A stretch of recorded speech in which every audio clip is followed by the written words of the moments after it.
सोचो, अगर दादी माँ के घर के साथ हमारा रिश्ता नहीं जुड़ा तो हमारी गांव में इज्जत मिट्टी में मिल जाएगी। मैं तो चाहता था कि जाने से पहले कम से कम एक बार तो उससे मिल लूं, लेकिन तो पर जा क्यों रहे हो? कहाँ रहूंगा मैं? मेरे घर में। आज के बाद वसुंधरा इस हवेली से बाहर नहीं जाएगी। हवेली के बाहर अपने आदमियों को लगा दो।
आ गया गद्दी का वारिस।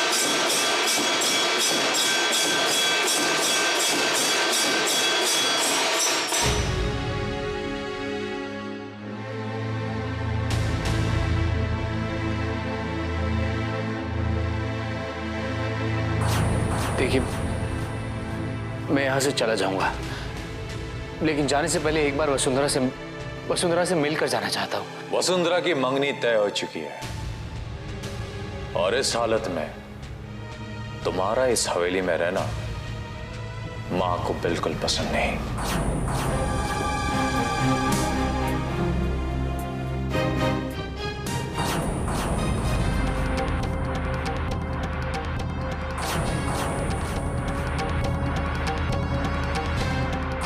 अगर एक बार भी तेरे मुंह से वसुंधरा का नाम लिया ना तो तेरा भी सर शाम की तरफ फोड़ दूंगा, समझा क्या?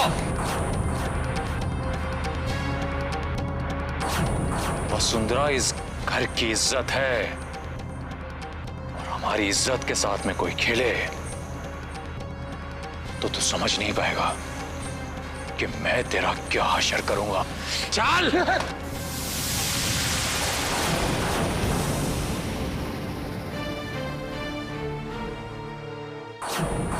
एक दो इसका सामान।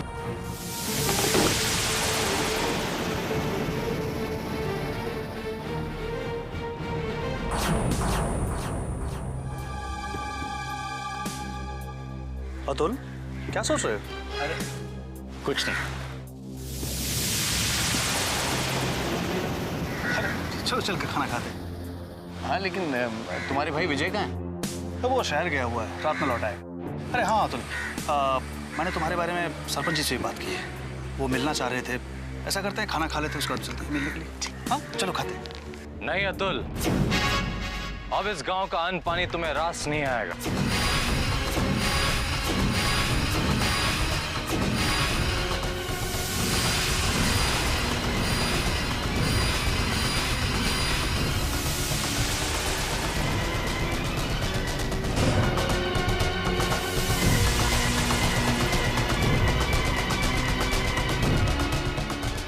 आखिर आ गए ना अपनी औकात पर। नीरज!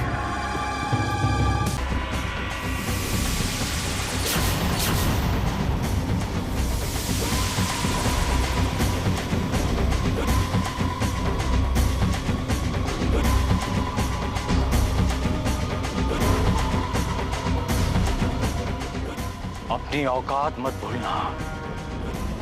उस वक्त तुम हमारी हवेली में खड़े थे, लेकिन आज हम तुम्हारे घर में खड़े हैं। तुम्हारी कोई भी गुस्ताखी तुम्हारे लिए बहुत महंगी साबित होगी। बेहतर यही होगा कि तुम हमारे और अतुल के बीच में ना आओ। ताकत के दम पर हासिल की गई सत्ता ज्यादा दिनों तक कायम नहीं रह सकती। हमारी सत्ता को कैसे कायम रखना है, ये सोचना हमारा काम है, तुम्हारा नहीं। अतुल को उठाकर गांव से बाहर फेंक दो। और हां, अगर ये वापस आने की कोशिश करे तो उसका ये हशर करना कि ये बरसों तक अपने पैरों पर खड़ा ना हो सके।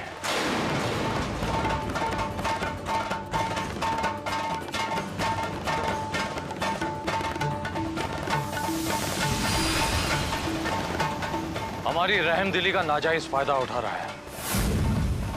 रुक जाइए ताऊ जी।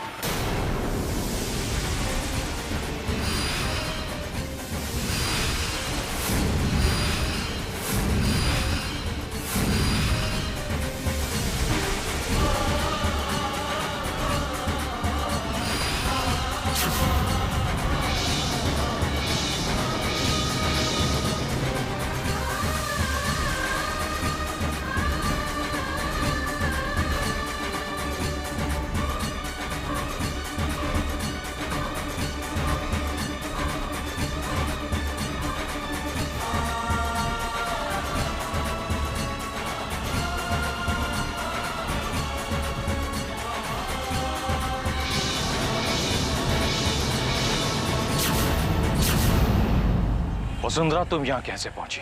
वैसे ही जैसे ये जानने के बाद आप यहाँ पहुंचे कि अतुल यहाँ है। अतुल कहीं नहीं जाएगा, अतुल यहीं रहेगा मेरे साथ। क्यों रहेगा? अतुल यहाँ क्यों रहेगा और किस हैसियत से रहेगा? आप रिश्ता जानना चाहते हैं? रिश्ता जानना चाहते हैं ताऊ जी? तो सुनिए, मैं अतुल से प्यार करती हूँ। वो मेरा होने वाला पति है, मेरी मांग का सिंदूर है, वो मेरा जीवन साथी है। वसुंधरा!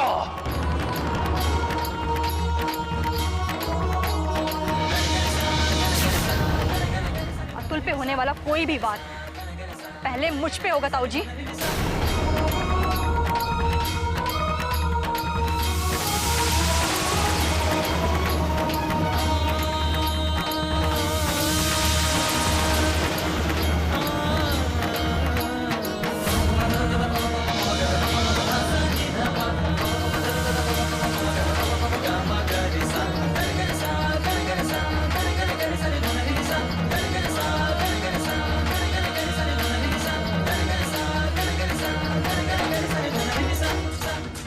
सूर्यवीर भैया कहाँ हैं? सूर्यवीर बस यहीं कहीं होंगे।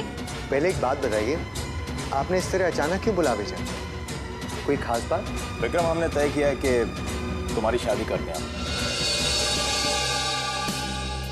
आप कहते हैं तो मैं शादी जरूर करूंगा, लेकिन किससे? पास ही के गांव की दादी माँ की पोती है, अमेरिका से अभी अभी पढ़ के आई है इसी साल। लेकिन आपने तो बताया था कि उसकी शादी सूर्यवीर भैया के साथ होने वाली है। हाँ, मगर सूर्यवीर ने इस शादी से इनकार कर दिया है और ये शादी होनी बहुत जरूरी है। ऐसी भी क्या जरूरी है ये शादी? अब सारी बातें यहीं करोगे या खाते खाते भी कुछ पूछोगे?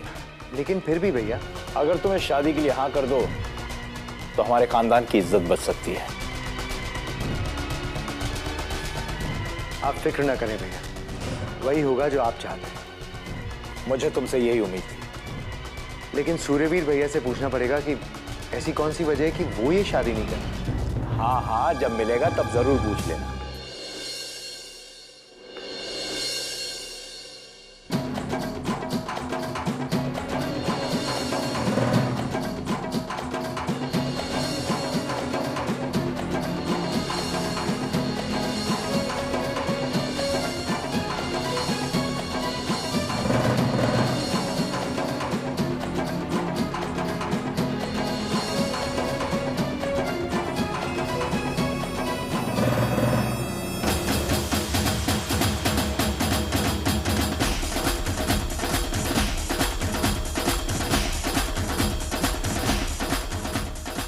नहीं, ऐसा नहीं हो सकता।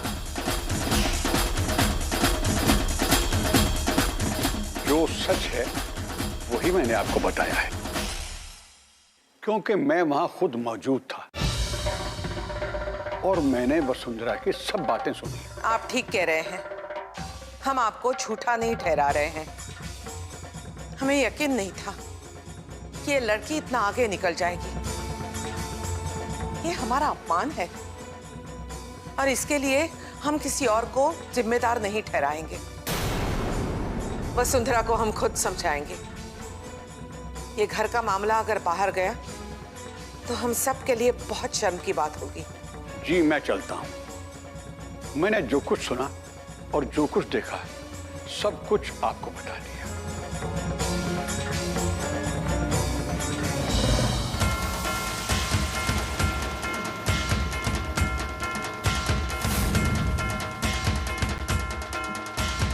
जी माँ जी। सरपंच जी आए थे, वो कह रहे थे कि वसुंधरा हमारी इज्जत और इस खानदान की मान मर्यादा मिट्टी में मिलाना चाहती है। वो खुलेआम कहती है कि वो उस लड़के से प्यार करती है।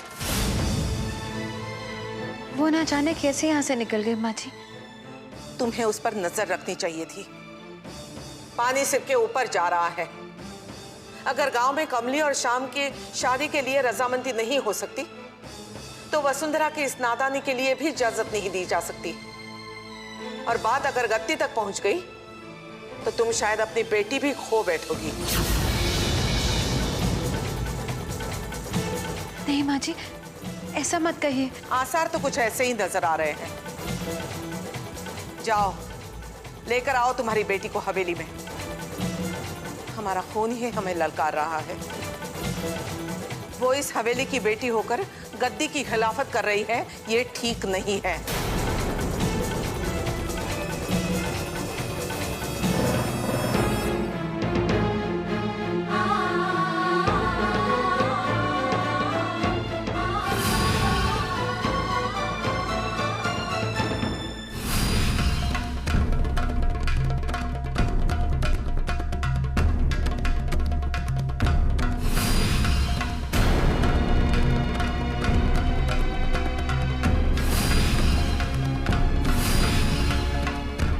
भैया आपसे एक बात पूछनी है।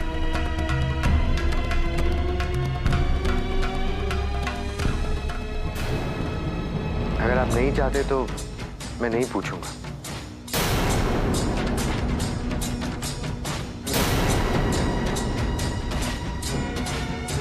तो फिर मैं चलूं? क्या बात है?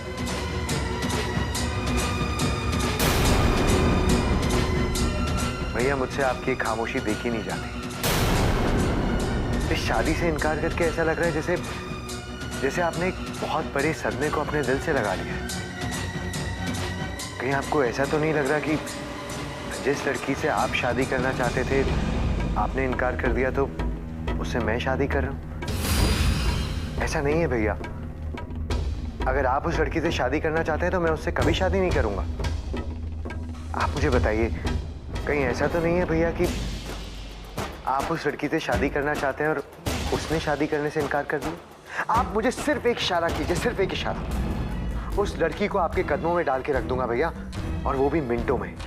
ये मेरा वादा है आपसे। आप बताइए भैया, क्या आप उस लड़की से शादी करना चाहते हैं? नहीं नहीं विक्रम, एक बार मैंने मना कर दिया तो मना कर दिया। मैं जानता हूं भैया, एक बार अगर आप ना कह देते हैं तो फिर उस ना को हाँ में बदलना मुश्किल ही नहीं बल्कि नामुमकिन है।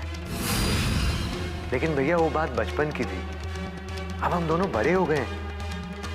आप प्लीज मुझे बताइए कि बात क्या है। भैया मुझे अपने मरे हुए माँ बाप की कसम, अगर आप उस लड़की से शादी करना चाहते हैं ना, मैं उस लड़की को आपके कदमों में लाके रख दूंगा भैया। और अगर मैंने ऐसा नहीं किया तो मेरा नाम विक्रम नहीं। भैया कुछ तो बोलिए, मुझसे आपकी खामोशी देखी नहीं जाती। भैया मैं सच कह रहा हूं। आप तो बचपन से ही मेरा चेहरा देख के पहचान जाते थे कि मैं सच कह रहा हूं कि झूठ। आप मेरे चेहरे को देखिए भैया, आपको मेरे चेहरे से, मेरे रोम रोम से पता चल जाएगा भैया कि मैं सच कह रहा हूं। प्लीज भैया, कुछ तो बोलिए भैया, कुछ तो बोलिए।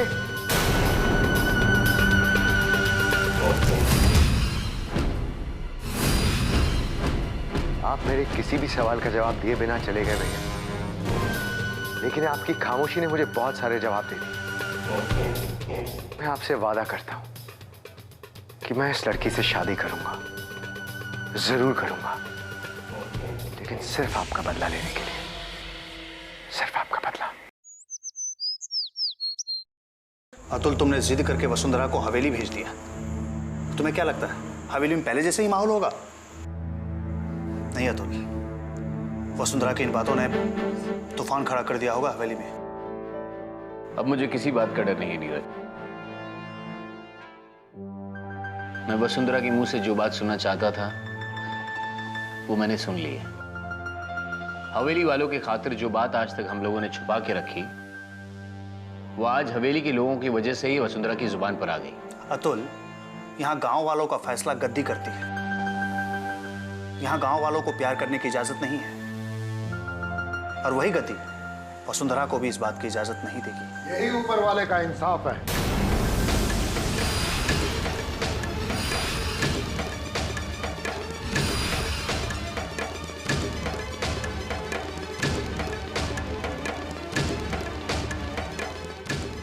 हवेली वालों की आंखें खोलने के लिए ऊपर वाले ने वसुंधरा को यहां भेजा है। लेकिन आप कमली को लेकर यहां पर क्यों आए? गांव वालों ने आपको कमली के साथ देख लिया तो अनर्थ हो जाएगा। फिर आपको दादी मां के कहर का भागी बनना पड़ेगा। नहीं डरूंगा, नहीं डरूंगा, किसी से नहीं डरूंगा मैं।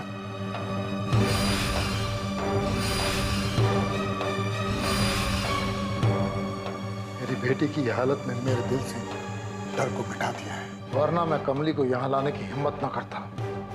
देख रहे हो कमली की हालत, देख रहे हो इसकी हालत।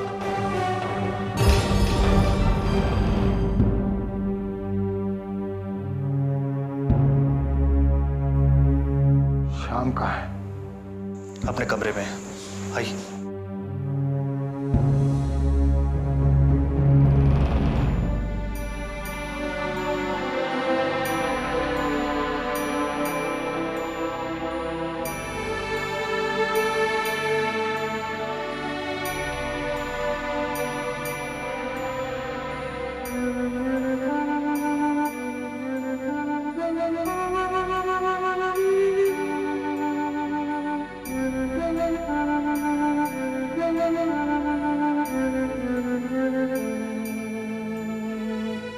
देख बेटी, यही है तेरा शाम।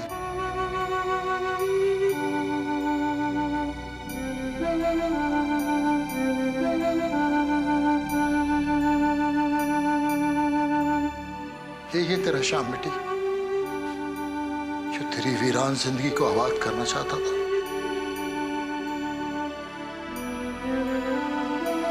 जो तेरी जिंदगी में खुशियों के फूल खिलाना चाहता था, आज इसकी जिंदगी खुद वीरान हो गई बेटा। क्या इसकी हालत देखकर तुम्हें तरस नहीं आता? तुम्हें रोना नहीं आता इसकी ऐसी हालत देखकर? एक बार तो रो ले बेटी, बेटी एक बार तो रो ले। देख अपने शाम को, देख।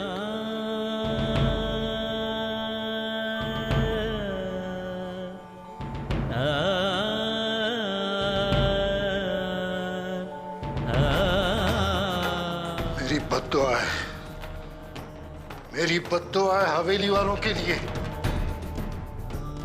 कभी कोई खुशी रास नहीं है। जो जिंदगी भर सबको गम बांटते रहे, उन्हें कभी कोई खुशी रास नहीं आएगी।